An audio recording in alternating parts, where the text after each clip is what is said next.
What's up, everyone? Welcome back to the High Passion Podcast Season 2.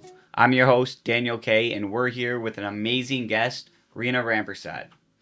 What's up, everyone? Thank you so much for having me. Reena is a cannabis educator, an infused dining specialist, founder of High Society Supper Club, and she's here today to talk about everything she's got going on. Let's get into it. Thanks for coming out. I know it was a mission, you know. We've had you on before for the Canna Crawl episode, but now we're here to talk about you. Thank you for having me. That's awesome. Let's get right into it. And for people who don't know who you are and what you do, just give them a brief rundown of what's up. Sure. Sorry. So basically, I am a cannabis chef. I am an event planner. I'm a cannabis advocate and a doer of many things. Yeah, you've always got a lot going on. Every time I look, starting with High Society Supper Club. What is that? What is that? Explain to the people what you got cooking, literally. Yeah, actually, because it literally is cooking. So High Society Supper Club is basically, we started out as a private kind of secret supper club.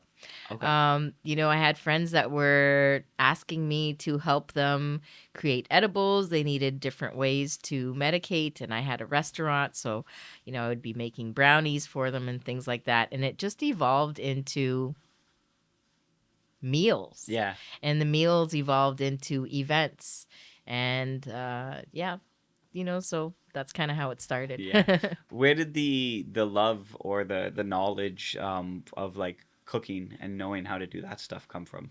Yeah. So for me, cooking is a way to stay connected to my culture.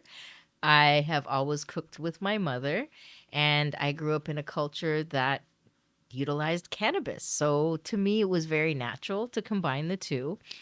My grandmother used to make things with cannabis. She used to cook with it. She would make medication. Yeah, she would make teas and different things. Yeah. And, I didn't know too much about it, but I would hear about it. I'd hear about the ganja tea, and I'd, know that ganja was a part of my culture because, it was not something that was hidden from me.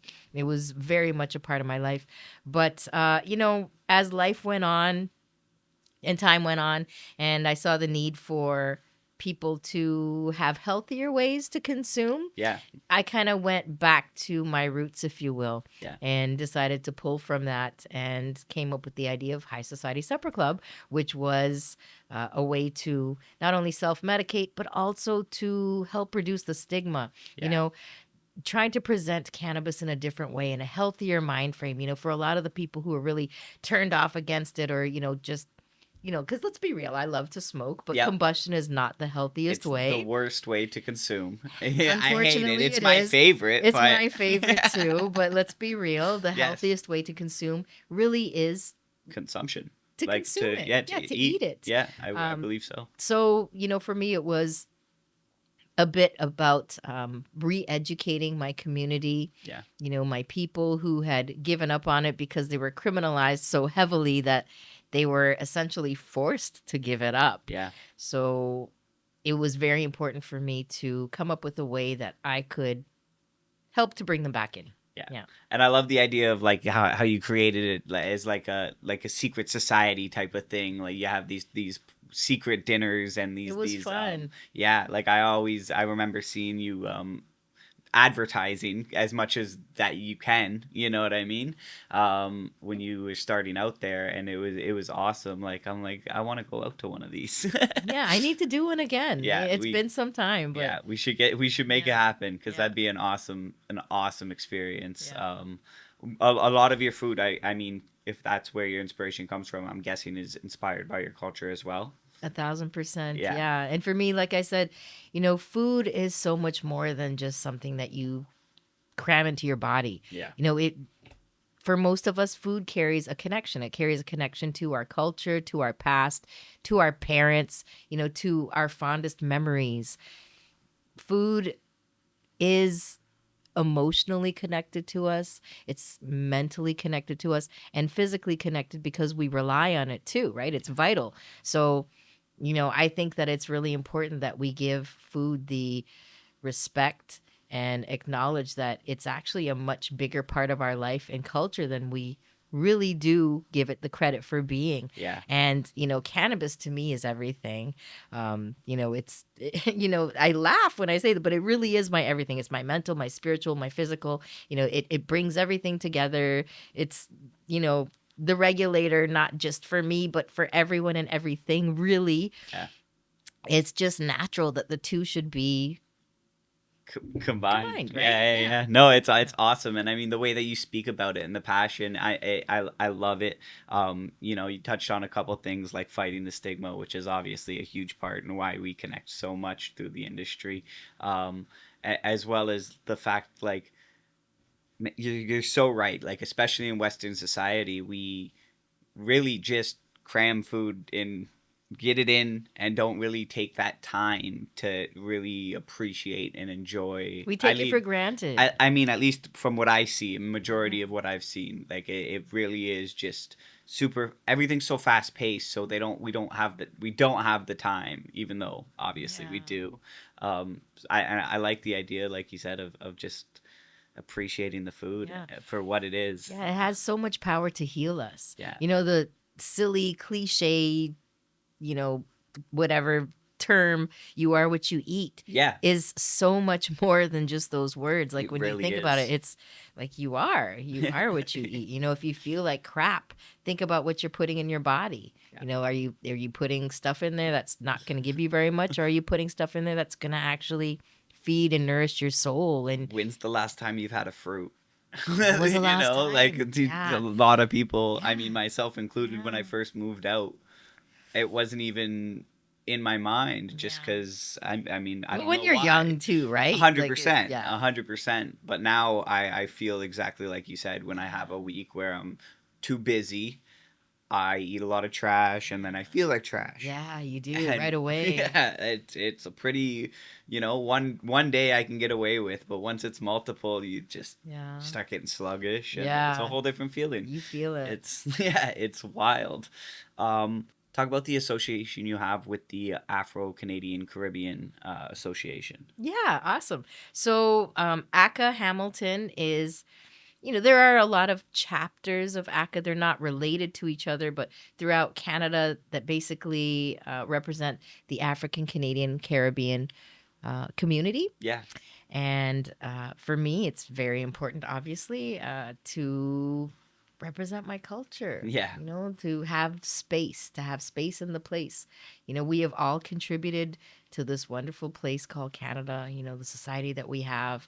Absolutely. Simple little things. And for me, it's very important because most of my people are gone. Like a lot of my family's gone. For me, it's a way to stay connected to my culture, but also to keep it alive for the younger generation coming up that grew up here and they don't really know about their roots. Yeah. They know that, maybe they came from the Caribbean, but they didn't grow up with a lot of the experience that I was lucky enough to have, to even though, I grew up here mostly, I still can relate to the Caribbean lifestyle because it's so much ingrained in me, and a lot of the new generation doesn't have that. So it's awesome that you're there to share that, and that there's these organizations that you can get involved with and spread that message. I know Anthony's involved as well. Yeah.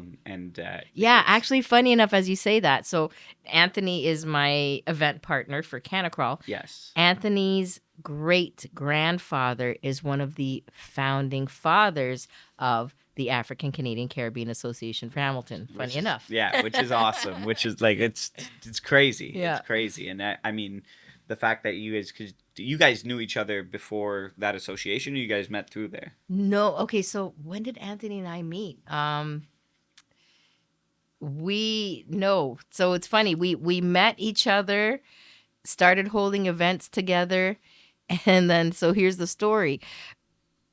We came up with the idea of Canna Crawl and, knew that there was a need for it, decided to start running Canna Crawl and needed a large space. Yes. We had space that we were using, in various places, but, it was always vacant space when it was available, and then the spaces would become rented and then they weren't available anymore. Long story short, my organization opened up their arms. I had joined ACA as a board member, and they opened up their arms and said, hey, let's talk about it. Wow. And so we started holding Canna Crawl there. Yeah, which is an awesome venue. Which is amazing. And it wasn't until we started holding it there that Anthony, like a bulb went off. He was like, oh, wait a second. I have a connection to this place, actually. It's almost like he remembered it because he wasn't really, and so like it kind of came back. Yeah. And then one day when we were in the basement preparing for Canna Crawl, like a whole bunch of us, I turned around and I'm like, Robert Foster. Foster, is that? Wait a second. And the guy Anthony looks exactly like his great grandfather. I'm like, this is Anthony with glasses and a suit. We started laughing. His grandfather was on the walls, and we didn't even realize. We had been in there how many times and walked past his grandfather's picture, like just ridiculous. Never clicked. Yeah, ridiculous. Yeah. That's crazy. So, that's awesome. That's so awesome. I mean, everybody know, Anthony and you.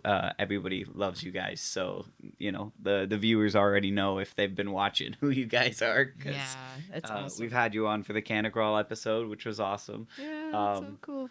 He's like a little brother to me. Yeah, it's funny. But when I say that, he's like, "No, you're more like my aunt," and I'm like, "Shut up." He's like, I'm not that much older. Stop than it. You. Yeah. I'm like, so yeah, that's funny. It's cool. We have a really good working relationship. Yeah. On the note of the advocacy and the things that you've done with the community, let's talk about the Step Up to Jamaica or Step Up for Jamaica program that you have going on. Like, what is that, and how did you set that up? Yeah, so really cool. I mean, we all know that Hurricane Melissa pretty much demolished a large portion of Jamaica, and very unfortunately so. We're almost 6 months later, and still there are a lot of communities that haven't received very many resources. So long story short, back in November, we came up with the idea to myself and Cushy Passion, big up Cushy Passion, yes, and some of my other friends decided to hold a fundraiser to help come up with, relief funds and resources for the folks who are in need, who are not really being helped by the government in Jamaica. We did raise a pretty good sum of money. We raised $1,000. Nice. And we didn't even have a lot of people at the fundraiser. It ended up being a snowstorm and all kinds of stuff. But the people who came really showed up. And with that money, we were able to help 2 families directly. We actually sent the money to them directly. We didn't send it to any association or anyone else who was going to decide how they were going to funnel it and whatever. We wanted the people themselves to get it in their hands through Western Union so they could decide how they wanted to spend it and how they needed it, because they know what their needs are. And then the rest we used to ship 4 giant containers full of resources down to Jamaica. Awesome. That is there right now waiting for us in customs. So we're actually fundraising right now. So if you have it in your heart, take a look at my Instagram. Yep. We are fundraising. I'm just asking people, please, if you have $2, $5, anything, just $2, $5 literally will help us out so much. And we are literally going to go down there. We spend a lot of time in Jamaica. We're going to go down there with transportation and just take the stuff directly into the communities that need it and just give it to people. I don't want to give it to any third-party organization. I've heard a lot of stories about things just sitting, or they're not making it to where they need to be, or what have you. We know where to go, and we're going to get it there. Yeah, so that's awesome. Yeah. At High Society Supper Club. Yeah, awesome. Thank you. Link in the bio. Thank you. And I, truly, I don't want to sound like a broken record, but I do believe that the cannabis industry they owe something to Jamaica. Jamaica has helped us to get there. They've helped us to normalize us. They've helped really the world to recognize a lot of the value in cannabis, through culture, normalizing it. Absolutely. And people don't acknowledge that, so I absolutely agree. I mean, it was around the Rasta culture for as long as it's been around, and that's been most of people's knowledge of it. Yeah. Until obviously legalization and stuff like that pushed it forward a little bit more. But that was really the introduction to a lot of people in this society, came from that culture. It wasn't for a lot of people the medical side or whatever. It was pop culture, it was reggae culture, it Yeah. was, that kind of stuff. And that really, we really have to accredit Jamaica for that, Yeah, I agree. Yeah. We mentioned a little bit, but let's just briefly talk about, Canna Crawl coming up. You have your next event. Tell the people what's going on. Yeah, awesome. Thank you so much. I'm so proud of Canna Crawl. Canna Crawl is a sovereign pop up event. It's a celebration of the cannabis culture that was there long before the industry existed. Yes. I feel like a lot of the aspects have been dropped. People have kind of forgotten about why they started smoking in the first place, and the things that used to connect them and help them to communicate. For a lot of people, it's just become a commodity because it is a commodity now, right? Like Yeah. and it's great that it is. It's lovely. I have no problems with that, but I feel like a lot of the things that really connected us through the plant, because the plant is miraculous. It's so much more than just a thing. Those things need to be preserved, and so I feel like events like Canna Crawl and other legacy events help to keep that connection going. Yeah. And that's what really, for me, the spirit of Canna Crawl is. And also providing access that is not available, in today's realm. Absolutely. Today's regulatory framework does not consider and cater to medical patients at all. The medical patients have been forgotten about by the new They've been left by regulations. the wayside. Absolutely. Because that requires a lot of learning. It requires a lot of new policy and processes that I think for a lot of people just is too much work. When you look at it in the end, if you can benefit from doing as little work as possible, that's really where a lot of people prefer to stay. Yeah, Right. I mean, and sadly, yes. it's all about business. It's not about making people better, and we know that. Yep. If this society was about wellness and truly making people better, and it was not about profits, medical would have been Priority first and number one. foremost. So Absolutely. and that's why it's dropped. And it was number one, and Yeah. it's the reason we have, again, it's the reason we have legalization is because medical was fighting for so long. We wouldn't have legalization Yeah. if it wasn't for medical. Yeah. Like, people really have to recognize that there would be no recreational if there was no medical. Really, there really isn't even a recreational. Like, people don't even realize that. Like, your body is affected as soon as you start to smoke, and you are affected medicinally, whether you want to be or Yes, not. I agree. Like, you don't have a choice in that. You can't tell your body, no, don't affect me medically, just affect me recreationally. I just want to get high. Forget about everything else. Like, Don't give me any of the other benefits. Don't give me don't touch my endocannabinoid system. Stay in my mouth. Stay in my brain. Whatever. Like, I mean, it's so ridiculous. Yeah, You know what I mean? 100%. It's just, but anyways, so yeah. And also going medical means giving up a bit of control and power, right? Yeah. Because now you're going to have to hire experts. You're going to have to bring people in that are going to hold the knowledge, and knowledge is power. And a lot of people don't want to give that up. So Absolutely. yeah. What's your favorite part about hosting these events? I know, you love event planning, Canna Crawl specifically. What's your favorite part?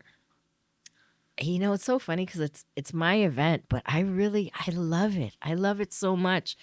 I don't get to enjoy as much of maybe the leisure time, obviously, but that's okay. I love that it's so packed with action that, like, before I blink a few times and before I know it, it's like night and there are stars out, and I'm like, oh my gosh, we're collecting garbage already. This is so wild. But for me, it's the connections, it's the people, it's seeing the smiles. I think I've mentioned to you before, Daniel, I love seeing people coming out by themselves is great and fine. I do a lot of events solo. I go to most places now on my own, and I actually really like that.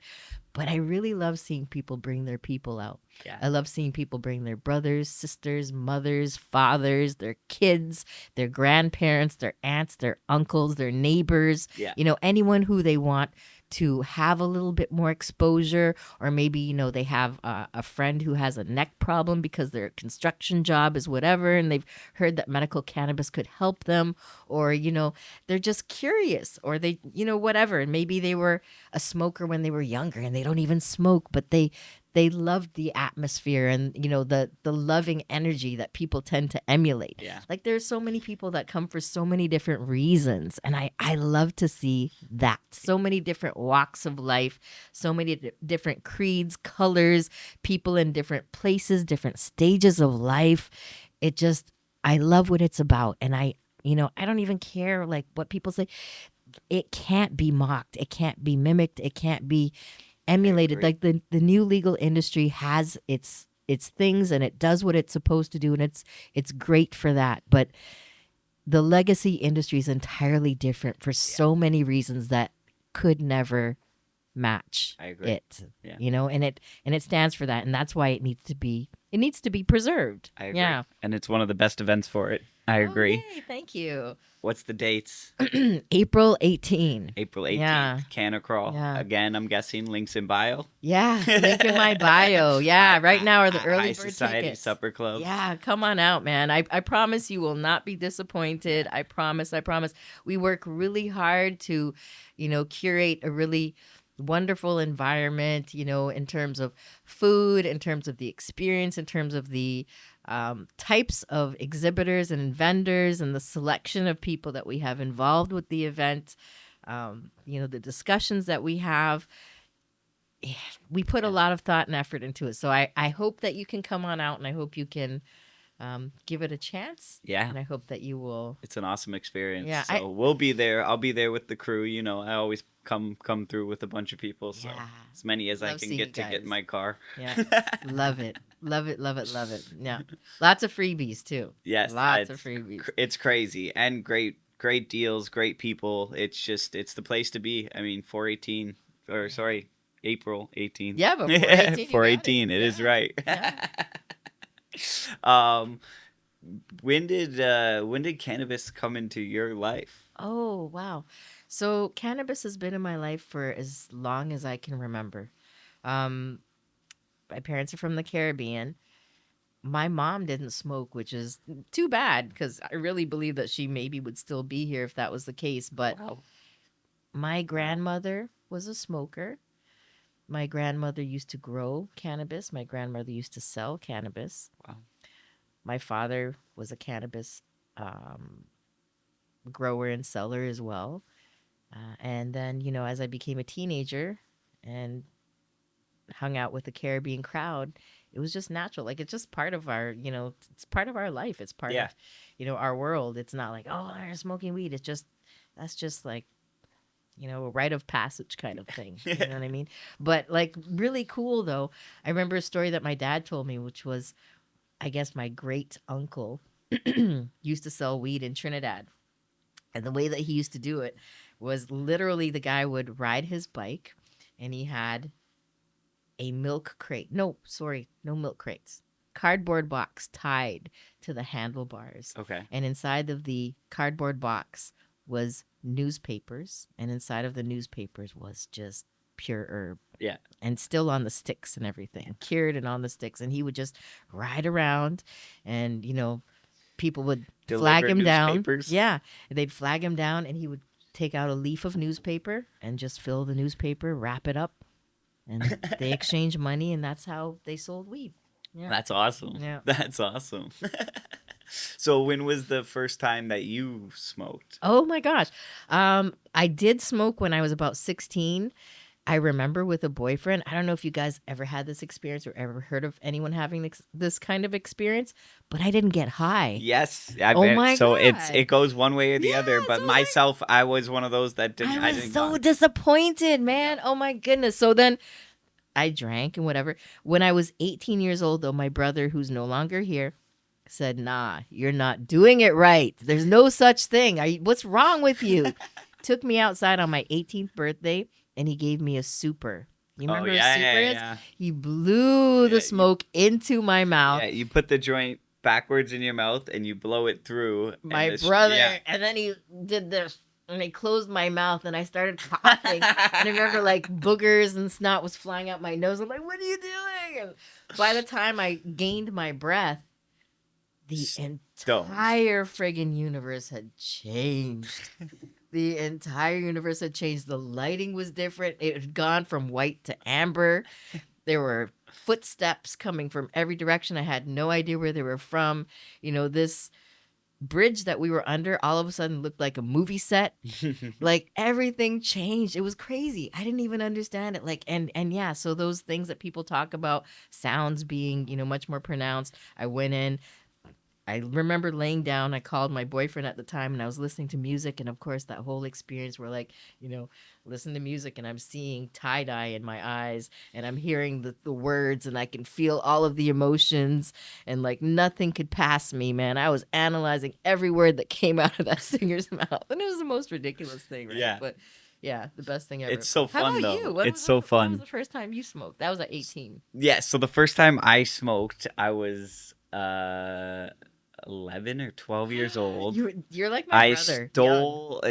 I stole a joint that my dad rolled for my mom, and then I helped my Oh, that's a dad great story. and then I helped my dad look for it. Um he watches this too sometimes, so this might be a conversation. But that's a good story. That's a really good story. and then I hid that joint, and then later me and a close family friend, I might have been a couple days or a week later, we had an opportunity. We went across the street and we smoked that joint, and neither of us got high. Oh, what a disappointment. And it was just like, okay, it was like, okay, interesting.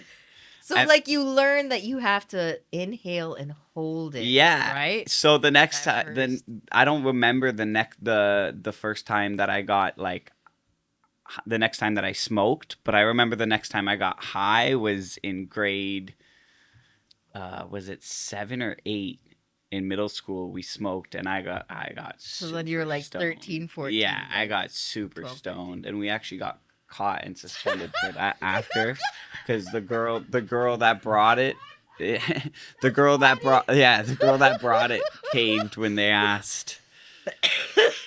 Yeah, it was a great. What a buzzkill. Yeah, it was brutal. It was First brutal. time you It was the ever first get time I high, was You stoned. got Yeah, suspended Yeah. and caught. yeah, it was That's- great.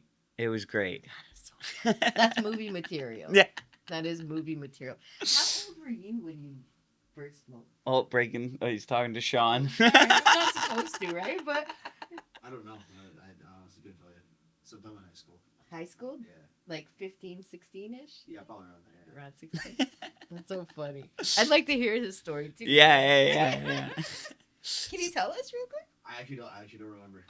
Oh, nice. That's a real nice, stoner. Nice. That's funny.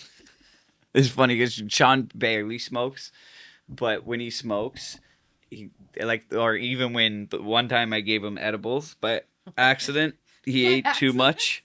No, he ate it intentionally, but there was just too much, and he had to go home early from that party. But greening out is not funny. It's not. If you're too high, that's okay. But greening out is not. Didn't he have to do something after that? Easter dinner. Yeah, he is. Oh no. He had to go to Easter dinner. How did you make it through? That's Oh, amazing. no. Passed out somewhere, I'm guessing. Oh no, that's too funny. It's amazing. Oh no. So what's next for you? What do you got coming up? Oh my goodness. What do I have next? I've got a lot on the go actually. Yeah. So yeah, I'm of course working on the events like furiously. Yeah. But I'm also involved with a couple of cool projects right now. Big up to Abby working with Higher Being Collective, and Oh. we are running a mentoring program right now where we're helping not young, anyone who wants to get into the industry or just wants like business advice and all that kind of stuff. We're doing a Awesome. thing which is really cool. And I'm also doing a study with McMaster University Oh wow. on Black women and aging and cannabis, which I am excited to be that's a part awesome. of. Yeah. I'm so looking forward to hear about yeah, that. so That's cool. that's really cool. And just, Like I said, working on heading to Jamaica soon to see Yes. my friends down there who are going to be helping out with this initiative. I have some great friends down there. Big up Reno and my other friends. Ingrid will be down there with me, and Mishi Me is down there as well, who I mentioned, and we will be joining forces with her as well, heading into the neighborhoods and villages that are in need and Awesome. getting things to where they need to be. Yeah, So I yeah. can't wait to do that because that's, like I said, it's going on 6 months and we have so much stuff. We've got food. Like there's lots of food. Thank goodness it's non-perishable, but like stuff that people could really be using, yeah. So yeah, we want to get it to them. Awesome. Well, I mean, anyone else you want to shout out? Obviously, yourself at High Society Supper Club. Oh, sorry. Can I also mention, I'm opening a storefront. I've already opened a storefront and co-working space and mini event space, which has been there. But you can check it out on my page. I'll show you all of the, unfoldings, if you will. But you can find me at High Society Supper Club on IG. Yeah. And Canna Crawl is www.cannacrawl.ca. Yes. You should definitely come out. I promise you'll have a great time. I agree. Yeah. Well, thanks for coming out. Thanks for making the mission. And I mean, it's been a great time. Always great to see you. And I'll see you so again at much. Canna Crawl. Thank you so much, Daniel. Thank you for having me. Thank you. To everyone watching, if you enjoy what we're doing, make sure to like, follow, and share on YouTube at High Passion Pod and on Instagram and Spotify at High Passion Podcast. If you want to keep up with our guest today, drop her a follow on Instagram at High Society Supper Club or go to cannacrawl.ca to get your tickets for April 18th and come say hi. I want to give a huge shout out to Sean Sweeney at Sean CS10 for everything you do for the podcast and making this all happen. Big up, Sean. And to all our viewers, I hope you tune in next time. And until then, stay positive and stay passionate.